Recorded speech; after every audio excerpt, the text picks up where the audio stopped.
Greetings, everybody. This is Michelle Keith. It's 5 o'clock, and I would like to open up the meeting. Please note that this meeting is being recorded by Dartmouth Community Television. We need to start with taking a roll call vote. So Michelle Keith, yes, I'm present. Emily Michelle? Emily Michelle Olmsted is present. Fantastic. And Richard? I can see he's here. You have to unmute, Richard. I'm not sure if you can hear me. Present. Here I am. Do apologize. We all do it. We all do it. Richard, okay, so you're present. So fantastic. Yes.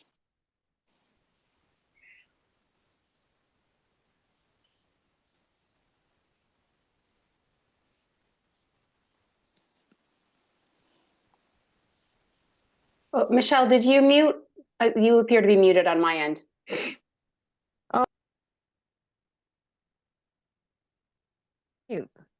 Well, that was an accident. That was very strange. Okay, so let's see here. We don't, it's 5:01, so we can start this appointment.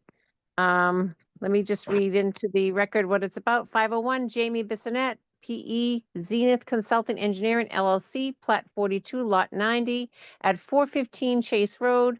It's a waiver for 310 CMR 15 and Dartmouth supplemental regulations. There's a sieve analysis in lieu of a percolation test, and then there's an effluent filter. Chris, did you want to give us an update on this? Sure, thank you.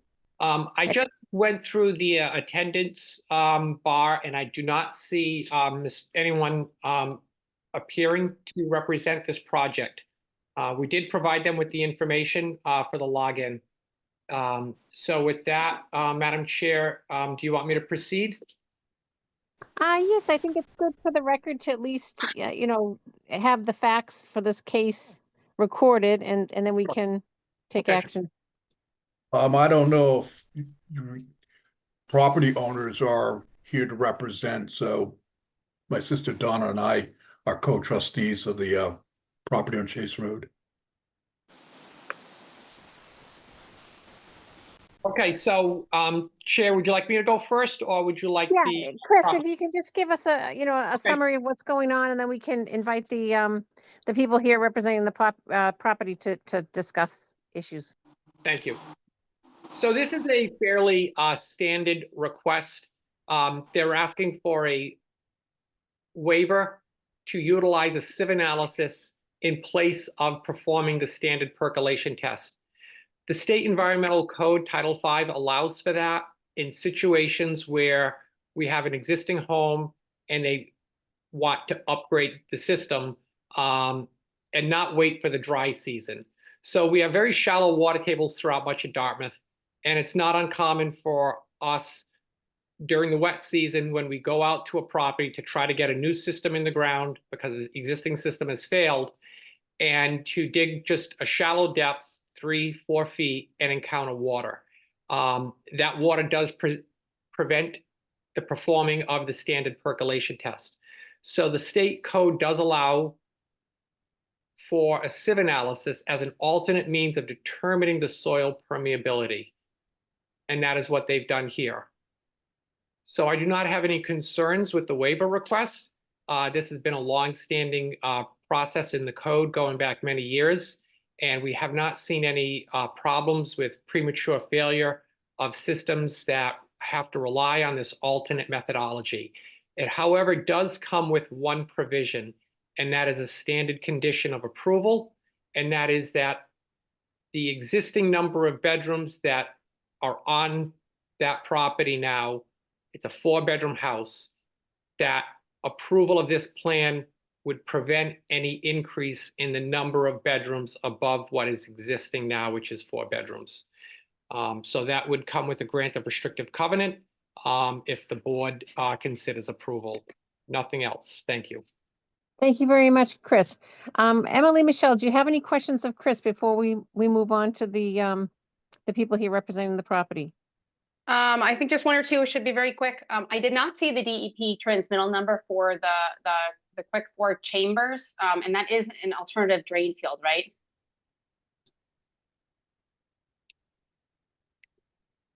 So, it is in note 11.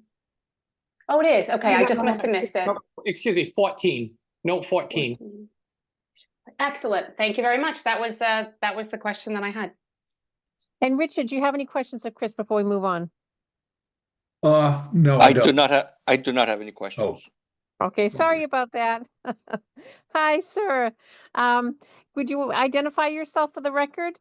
Yes, I'm Richard Golan, co-trustee of the Sophie T. Golan Lifetime Trust. Okay, fantastic. And is there somebody else here?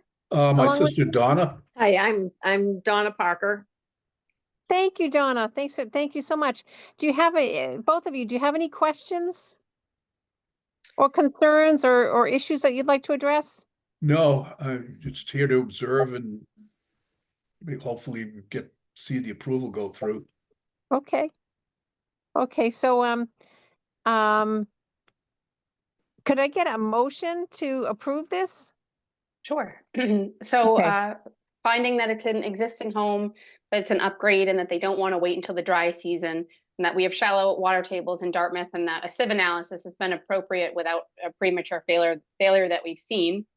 I move to approve the septic plan for Plat 42, Lot 90 at 415 Chase Road with the following condition: that a grant of restrictive covenants be recorded for no increase in flow. Could I I get a s- second? I Okay, thanks. second the motion. Fantastic. Michelle Keith votes yes. Emily Michelle, how do you vote? Yes. And Richard, how do you vote? I vote yes. Thank you so much for being here. Thank you for your time. Thank Take you. care. You too. Bye-bye. Bye. Okay.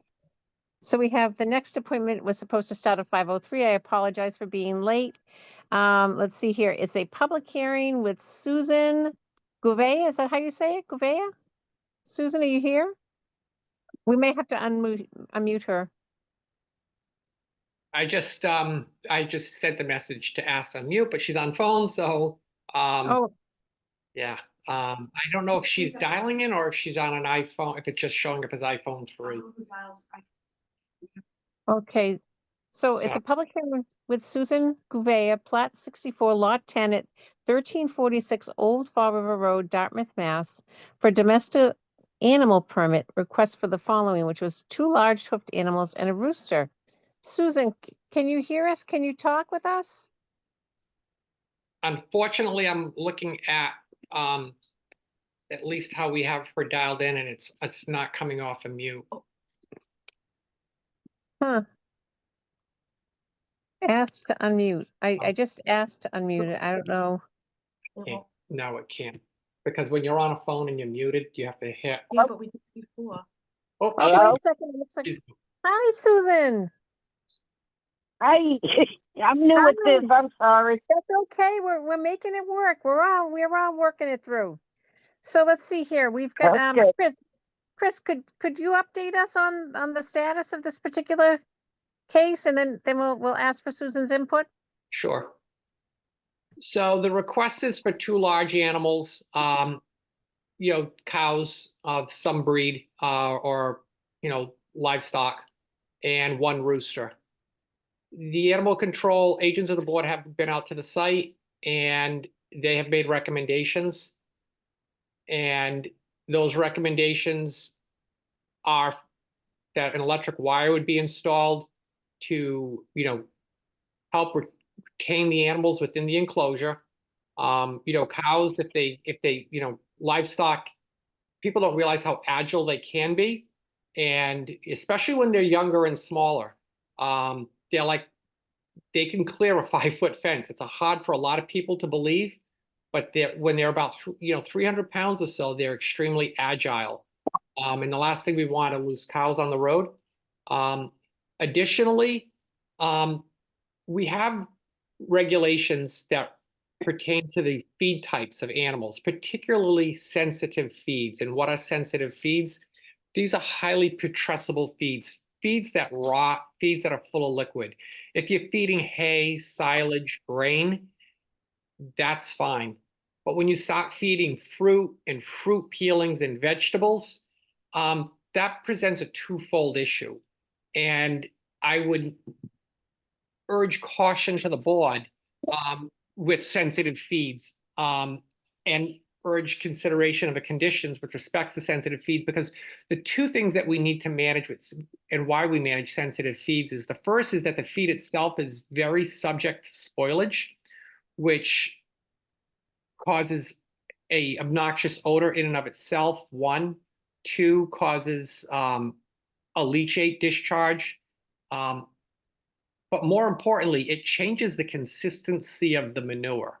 So when cows are fed fruits and vegetables, it takes the manure takes on a liquid consistency and makes it outright impossible to manage as in the same sense as you would if the cow is fed grains. So, I would encourage the board to consider a condition with respects to the type of feeds that would be allowed if the permit is granted. I would encourage the board to consider the installation of the electric fence. Electric wires are not hard. I've installed them myself many years ago. And it's not a big investment, especially when we're considering the public safety aspect of them. And finally, so that we have a chance to monitor the keeping of these large animals and the rooster, to do as we always do, and to put a conditional time frame on that so that we don't have to get into a revocation if things become unmanageable. So I think August 1st would be appropriate. And Okay. Thank you so much, Chris. Emily, Michelle, do you have any questions of Chris? Yes, Chris, sometimes he suggests that we have a no-crow collar. Is there a reason you didn't mention that? Do you think that it's not necessary at this site? When we've been in really densely populated neighborhoods, more urban, that's where we've considered it. If the board wanted to be proactive, it could put a condition to say that if any complaint is received between now and August 1st, then that will require the use of a crow collar. Okay, thank you. Richard, do you have any questions of Chris? Yeah, in regards to the sensitive feeds, does it have to be none at all, or can it be a mix of dry and sensitive feeds? I would encourage none. Okay. Because the problem is that especially in the warmer months, it's if someone feeds a single apple to a horse, for example, we're not getting excited. But it's when someone is getting pallets, they get the pallet of the vegetable peelings, which is marketed locally.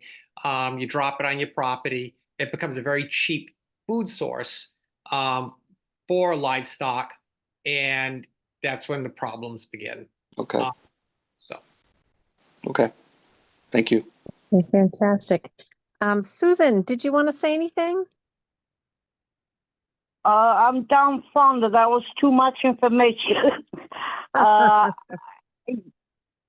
don't know, to be honest. I mean, do I have to put in an electric fence? Well, the Was that- board hasn't, I the ju- board hasn't acted yet, but based on what Oh. Chris has represented to us, it looks like it would be safe for everybody, for your animals and for the public to have an electric fence up, and that it's not necessarily a super expensive option as opposed to, heavy duty fencing this day that can cost a tremendous amount of money. So I think what Chris was mentioning is putting up the electric fence for everybody's safety. I mean, I have a lot of goats, and they never escape, and they're very light. They like to hop, and that never happened. I don't Yes. know. Chris, I have a Yeah. question on this property. You said that it's quite rural. Where would the fence have to be? So it's a rural area of town. just to kind of go back to, it's like, we've got Summit Grove, when we're looking at the crow collar. But, what I do want to make note of is that, Sandy Goslin, who has a unquestionable amount of livestock experience, in my opinion, She's amazing. She's very good. Yeah. suggested the electric fence. And when Sandy, makes a suggestion like that, it is deeply rooted in a concern. And having worked with Sandy for a long time and with loose cows, and having to try to recapture them through all means, loose cows and having them get hit on roads. So when Sandy makes that recommendation, I know she's not making it arbitrarily, and she's making it for reasons based on a variety of a comprehensive analysis. So Have we provided Susan with any sort of guidance as to where the fence would have to be? So Sandy did say, suggested it across, the front and backyards. What the board could do is if the board feels that the electric fence is important, it could condition the installation of the electric fence in consult with Sandy Goslin, Animal Control Officer. Mm-hmm. So before any animals would be brought onto the property, it would be installed. Okay. But we are not clear as to exactly where the homeowner, Susan, do you know where the fence has been recommended to be put? Actually, no, she was here, but she didn't mention nothing about that. Okay. Okay. So- Okay. So I have no Okay. idea, to be honest. Yeah. And now, in reference to the feed, you understand Chris's concern about the diet for the cows? Well, that's not a problem. I mean, I Okay, don't want them to. Yeah, I just want to make sure. Okay, so, Chris, on this, should we table this until we can get more clarification on where the fence should be going? That would be for the board members to decide. Okay. Emily, Michelle, what are your thoughts on this? Yeah, sorry, I was trying to figure out how to raise my hand silently and I couldn't figure it Okay. out. I always So come back I- to you no matter what. Yes, Okay. oh, thank you. You know me Yeah. well. So I recall when I served on the Falmouth Board of Health, we had a horse that had escaped and it hit a car, and it was astounding the damage that it had done. And we were so lucky that a person was not killed. So I understand, to an extent, we certainly don't want to put any burden on a homeowner, but if this owner doesn't want to do an electric fence, do they have an idea of what they would be willing to do that would at least assuage my concern that the animals are not escaping? So we had a property a number of years ago. It was a large property, Mhm. and the cows were routinely escaping from that property. And we actually had meetings with the Mass Department of Agricultural Resources, the Massachusetts State Police, the town, and various officials. And, many people that were unfamiliar with the site were all questioning at that property. And I had familiarity with it, Sandy had familiarity with it, and we all said the same thing. This is the best area for keeping livestock in. But the problem is when, they're at a certain age, these cows, and they spook, the only thing that'll keep that cow in is probably a 6-foot concrete wall. If there's horizontal boards, they know how to just go right over them like the steeplechase in the Olympics. This property that I'm talking about easily had a 5-foot fence made out of hard yellow pine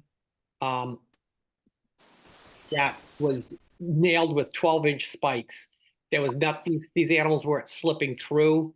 It wasn't rotted or decayed. they have that athleticism in them, and they go right over them.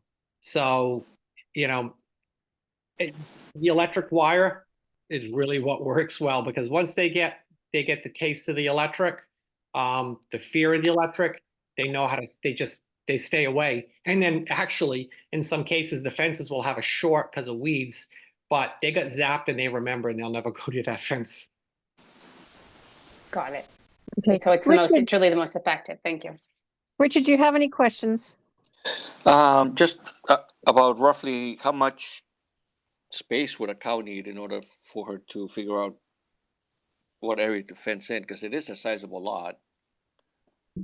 So it's going to be determined by the owner on how big or how little they want to make I see. the area for the animals. So if the bigger they make it, but the beauty of an electric fence is all of the cost is, in just buying the box itself. Once you buy the box, you buy a spool of wire and you buy insulators. The wire is, depending upon the gauge of the wire, is hundreds of feet, and you just tack these insulators to your wood fence. And they make insulators that will drop, that ease the installation of the wire on a variety of fence types. So there's the old green T-post. There's an insulator that slides over that.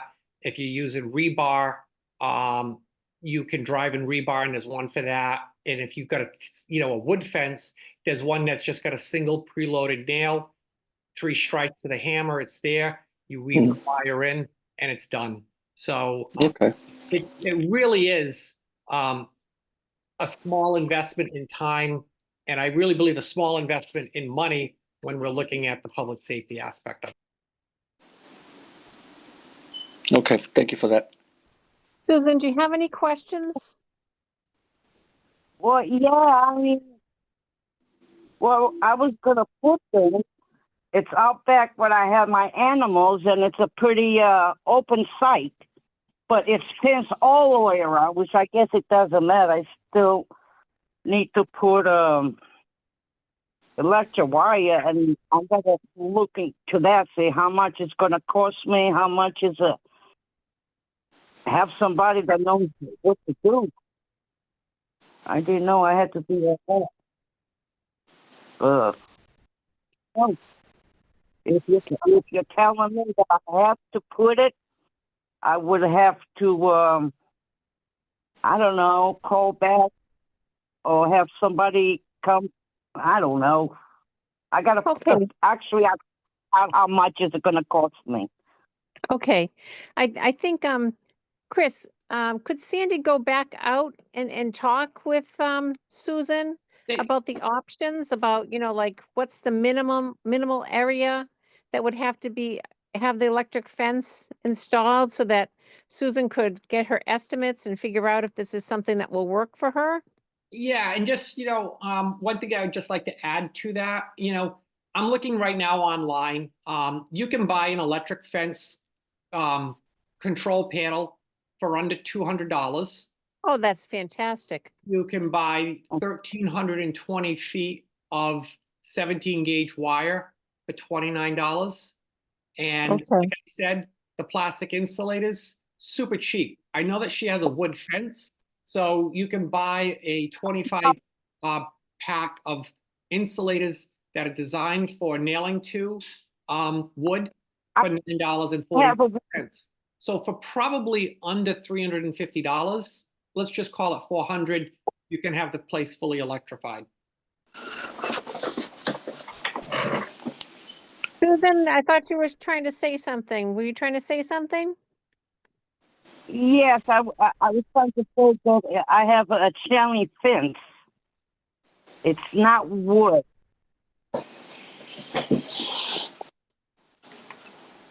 I was Okay. going off the report. Okay. To the other board members, Richard and Emily Michelle, what are your thoughts? Do you think we should table this? Should we take a vote on this? What are you thinking? I'm trying to figure out if tabling what benefit tabling would do. Because Well, at this I was point, thinking it would give a chance for Sandy to go out there and talk about, I mean, I suppose we could just make a motion and issue it, but then if the homeowner can't do it, it doesn't seem like it's truly 100% guess informed.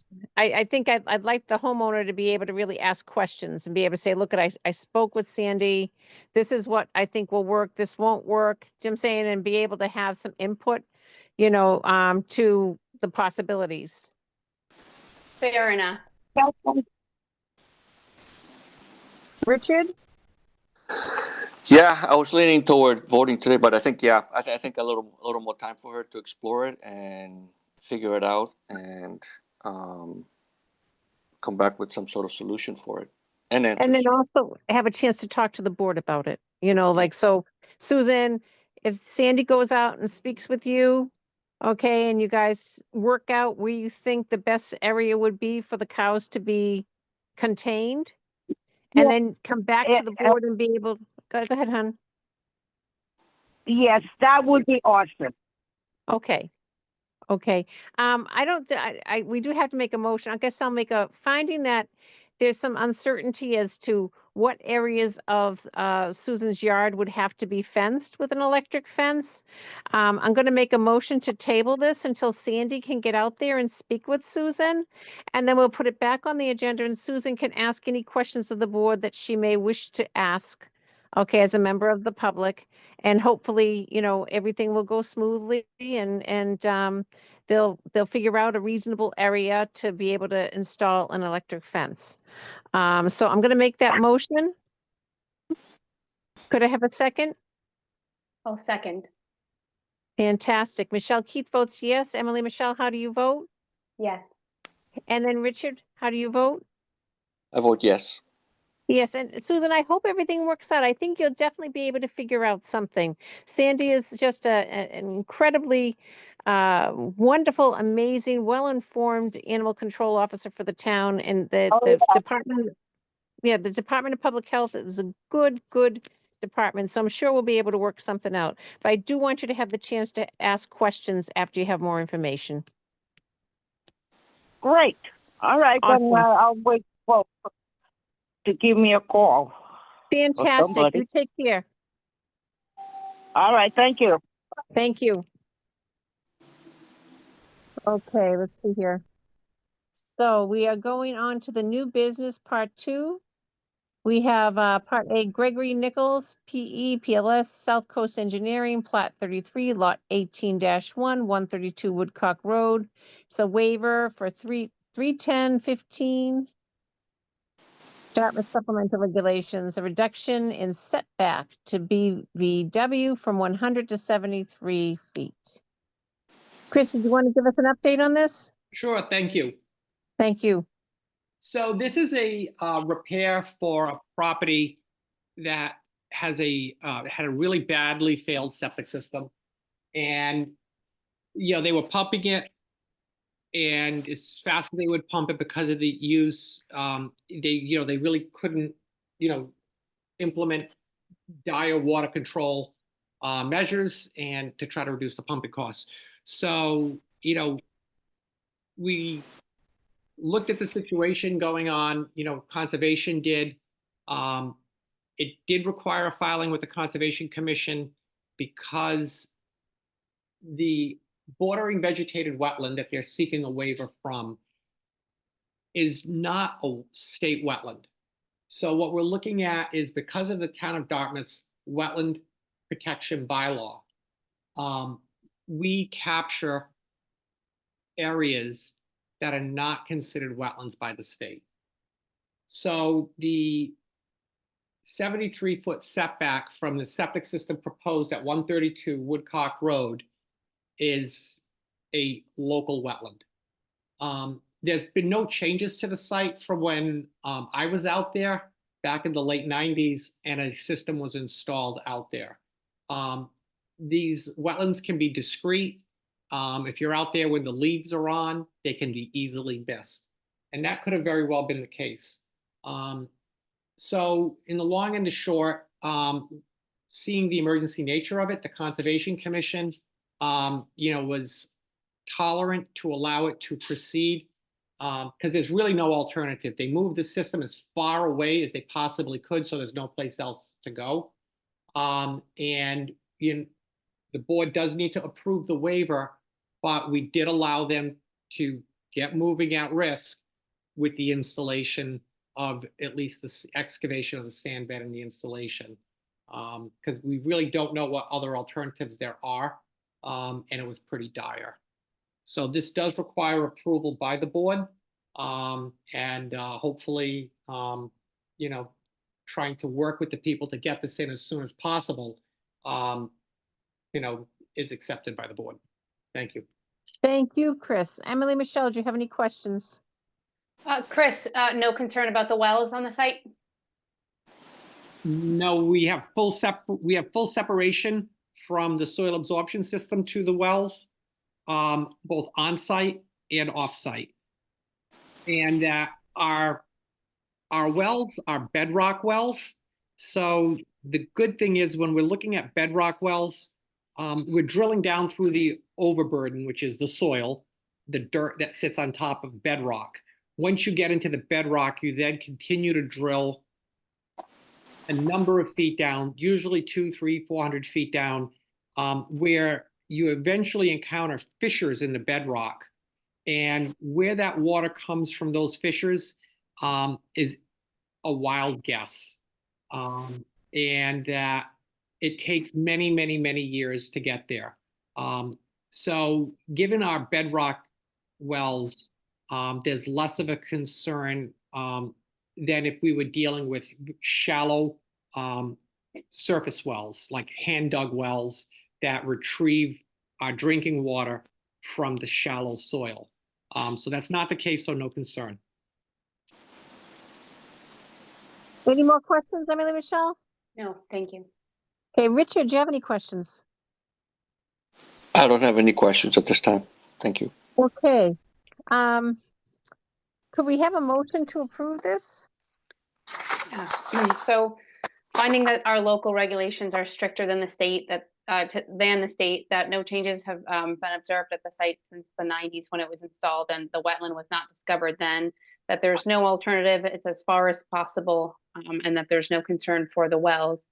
I move to approve the septic plan for Plat 33, Lot 18-1, 132 Woodcock Road.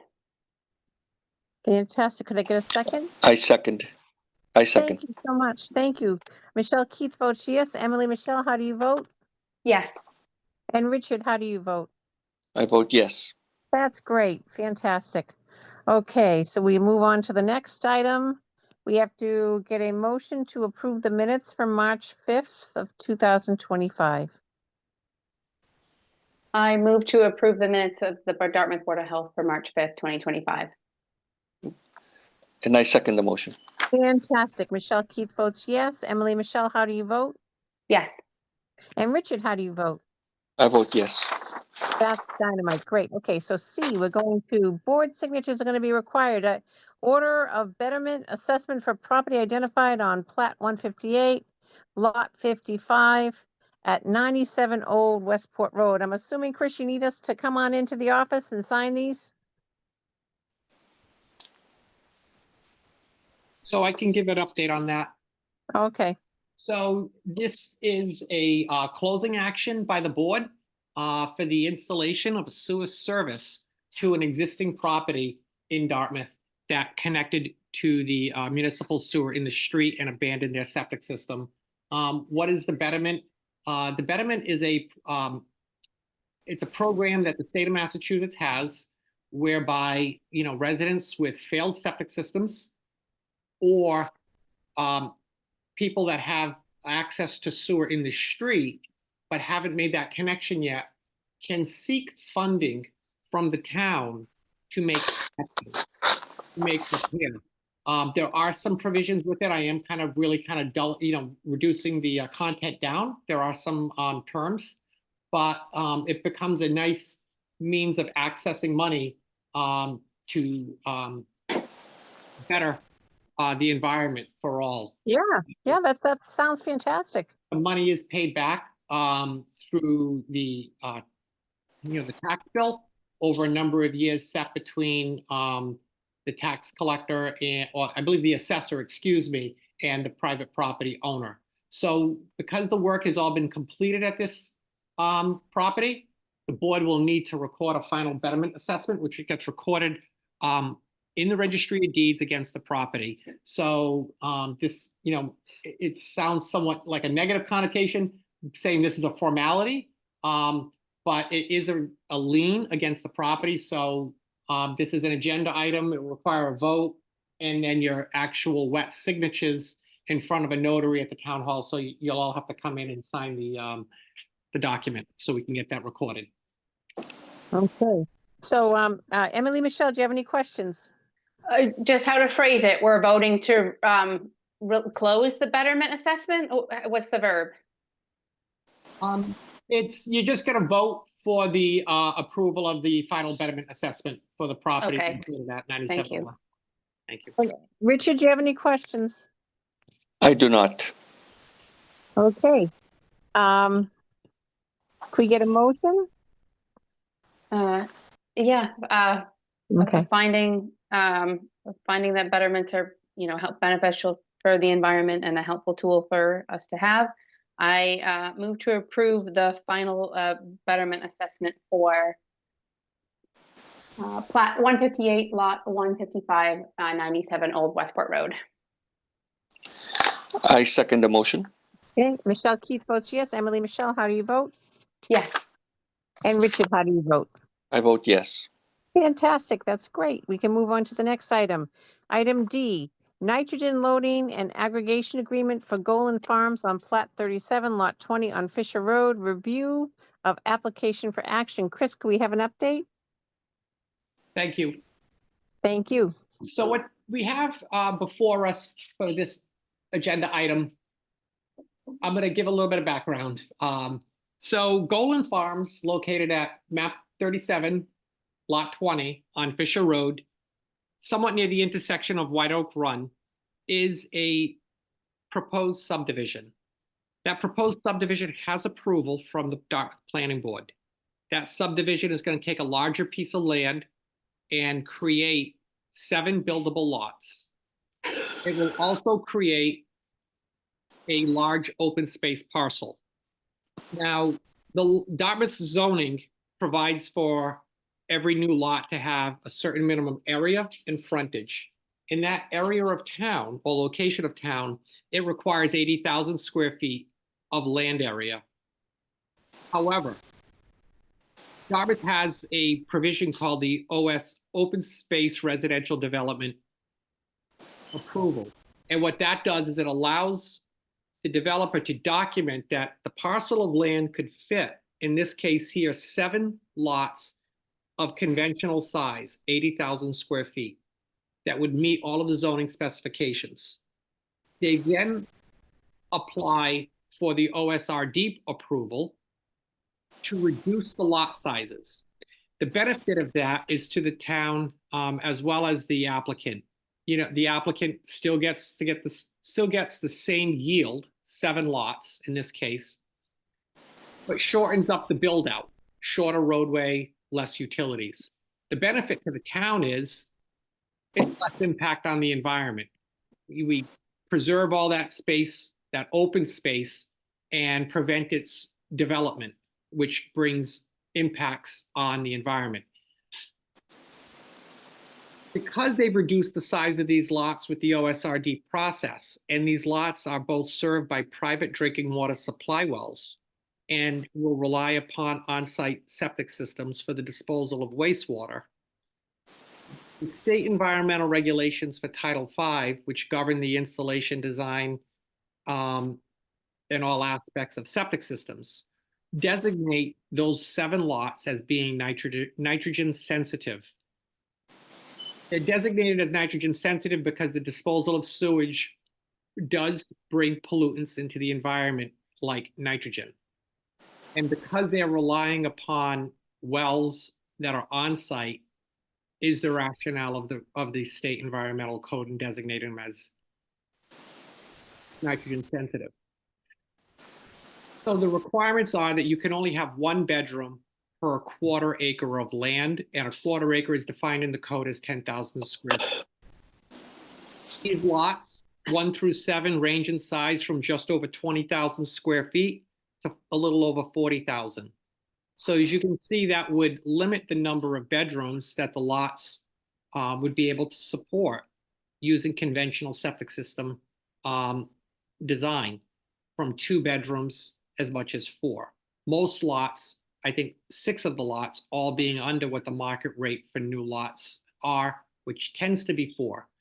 So what the code allows for is that you propose a nitrogen loading and aggregation plan, which they have. And sorry if I'm being long, but I believe this is the first time we've all addressed this. Is that the code allows for a restriction against another parcel. So in this case, it would be the open space parcel A, where they have many, many acres that can support many more bedrooms than they're asking for in this agreement. It restricts the land application of any nitrogen generating activities. So we cannot put any septic systems on the lot. We can't put any impervious areas, can't raise livestock, and there's a few other nitrogen-based fertilizers. That is a restriction that would be granted to the board in exchange for the approval. And then they would be able to put 4 bedrooms on each of the 7 lots. So this does become a gain to the Board of Health as well, because conventionally, the open space covenant that gets recorded at the planning board would allow for some activities on that open space that would be nitrogen generating. But because of this request before us today, it will limit that and actually prevent that altogether with the approval of this. With that, I am all done. Emily, Michelle, do you have any questions? Thanks, Chris, for that thorough explanation. You're not suggesting any other conditions at this time other than approval if we as a board decide that, correct? That is correct. Thank you. Richard, do you have any questions? I do not. Okay. Can we get a motion? Sure. So finding that the application meets the terms of 310 CMAR 15.216, I move to approve the nitrogen loading and aggregation agreement for Plat 37, Lot 20 on Fisher Road. I second. Okay, Michelle Keith votes yes. Emily, Michelle, how do you vote? Yes. And Richard, how do you vote? I vote yes. Fantastic. So we'll move on to the next section E, Board of Health meeting scheduled for April 2025. I will not be with you guys. You will have a new Board of Health member, so I really don't have a lot to say in this particular scheduling. I do want to say for the record that it's been an honor to serve with both of you and to work with the board, the Public Health Department of the town of Dartmouth, especially with regard to the Title V changes that were being forced upon us that had been worked out for Cape Cod. I'm so proud of the town, the people, our local representatives, our town representatives, our Department of Health, everybody who came together and worked for common sense to make sure that we weren't going to be forced to put in nitrogen reducing systems, which were not going to make a difference. Really, really proud to have been a part of that, and it's been an honor. So it's up to you, Richard, and you, Emily, Michelle, as far as the next meeting. All right. Chris, do you have a suggestion or a timeline? Thank you. So there is a time-sensitive matter with a large project. We have to submit comments to the state on or before April 16th. So, you know, if we could meet sometime between the 3rd and the 10th, that'll allow for me to report to the board the findings of a site visit and to present those to see how the board feels about those concerns and possibly include that in a letter from the health department along with other departments of the town to the state with this large project on Old Westport Road. I am around on the 9th and the 10th. Yeah, 9th and 10th, after 4 PM works for me. Same. Can you do 4? I could do Okay. 4. Chris, does that, either the 9th or the 10th? The 9th, works great at 4 o'clock. Great. Wednesday, April 9th. Thank you. Thank you. Okay, so we'll move on to the next part 3, old business, A, proposed well regulations for notice to Agricultural Commission. Chris, can we have an update, please? So the Ag Commission, I know, is in receipt of the regulations. And I have not had any feedback from any of the members at this time with concerns or any comments at all with respects to the content. This is on the board's agenda as kind of like a placeholder or a tickler, because at some point in time in the future, the 60 days will lapse, and that, you know, the chair may decide to, you know, put that on a subsequent meeting after the 60 days. So, you know, probably no sooner than May would that occur, because we do need to get a new member acquainted, you know, with the old business of the board. And, you know, I wouldn't want to be doing that at a public hearing. So I would think that no sooner than, you know, May 1st should that be. I don't think we need to get a motion on this though, Chris, do we? You do not, this is just an update item. Thank you. Okay, good. I just want to make sure.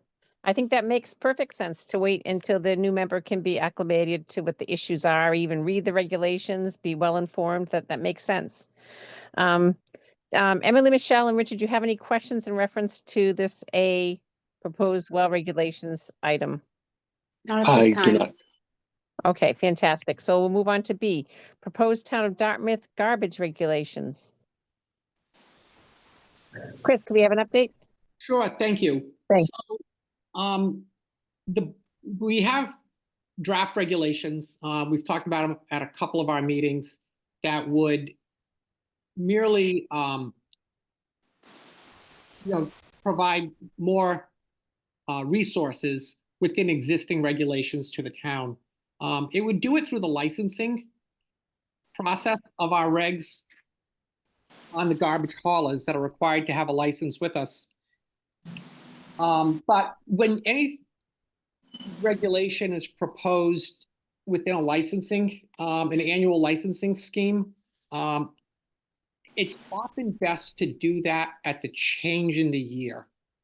So, you know, in light of that, you know, there isn't any rush to hurry up and, you know, let's get this adopted. You know, and, you know, we've got new town administration that's still yet to start up and everything else. And, you know, I really think that, you know, we need not rush on this because, you know, again, we've got, plenty of time between now and the end of the year to, you know, look at this, explore it. And then if the next chair of the newly reorganized board in April, you know, wants to bring this matter to a hearing, you know, that would be the prerogative of the new board. That makes sense. Emily, Michelle, do you have any questions? No, I think that makes sense too. Thank you, Chris. And Richard, do you have any questions? Nope, perfectly stated.